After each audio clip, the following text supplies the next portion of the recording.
So, here's another funny one I'll share on the stories of the funny swinging stories and stuff. It's just to give you some amusement for these. And these, like I said, some of these are funny, some of these are funny. But this one is quite funny. And this one is when I was about, I just hit my 30.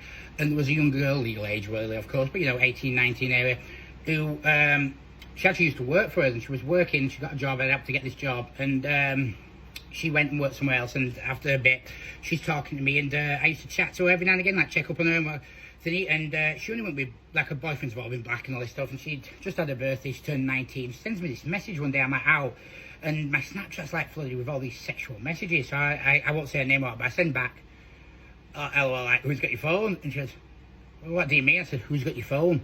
And I said, 'cause this ain't you, like, we've known each other for a fucking year, you're over 19 now, you've never sent messages like this, and there's been nothing. The messages have actually been quite like, thank you for help at work, really professional messages. And she's like, no, here's me, blah, blah, blah, how don't you know I haven't fancied you? And I said, it's not you. So she sends like a live snap to prove it is. I was like, oh, okay. And then she's at a party, she's plastered, so she's like, yeah, so I was thinking I could come over now. I'm like, I think you're a bit drunk, sweetheart.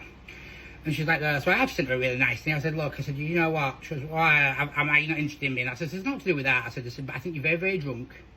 It'd be inappropriate.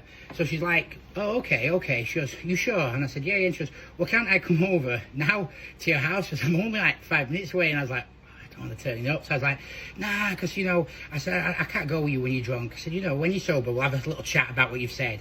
And then she's like, no, I'll come over now. So I've got someone here.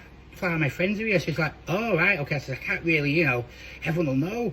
And she's like, that obviously wasn't true, but I was just like, look out for her. And she's like, well, them fields where the horses are? And Ben Mash was a gypsy. I went, yeah. And she goes, I'm there now, going on home, like I'm going back home from this house. But I went, okay. And she goes, why don't we come there and do it in the fields? I was like, what, with the horses, like having a laugh with her.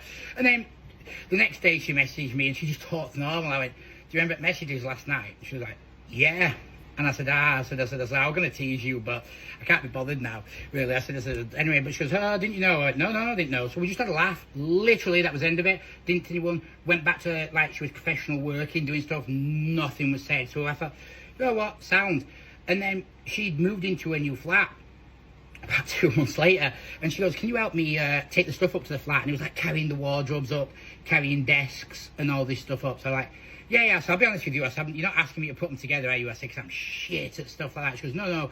She was just, I need help carrying them upstairs, I can't get them up. So I went, yeah, I'll carry everything upstairs for you and put them in rooms and everything, like you do in flats. And I said, I don't mind doing that for you. I said, of course I will. She was like, oh, thank you. So I do. So I carry all this stuff, I do all this stuff for her. And I've literally been in like an hour moving all the stuff in. I'm like, where do you want them and that, and helping her. And the chat's just normal. And I said, so you don't mind if you talk to you, I really need a wee. So I go in the toilet, doing my business. And I come out of the toilet. When I come out of the toilet, I'm speaking to her. She went, I went, oh, I ignore it. Oh, I come in, she's starkers. And I will remember it from the end of my day because it was quite ballsy. And when I say she's starkers, she's naked except for a pair of socks on. And there's been no chemistry, there's been no build-up. I won't say chemistry because I was thinking, but there's been no build, there's no indication this was going to happen. So it was like, whoa, like pure shock. Like I wasn't naive to it, just there was no indication this was going to happen. And I came in and obviously she's naked in just this pair of white socks. But what really stuck with me, she got all the clothes, and during that time she'd folded them, and she was just like a clean freak, like not in a bad way, she's so clean, one of the cleanest people I've ever met. So she'd folded them like to perfection at the end of the bed, and everything's there in this room. Like, you right? And she goes, yeah. She goes, yeah, well, this is me, Chris. How do I look?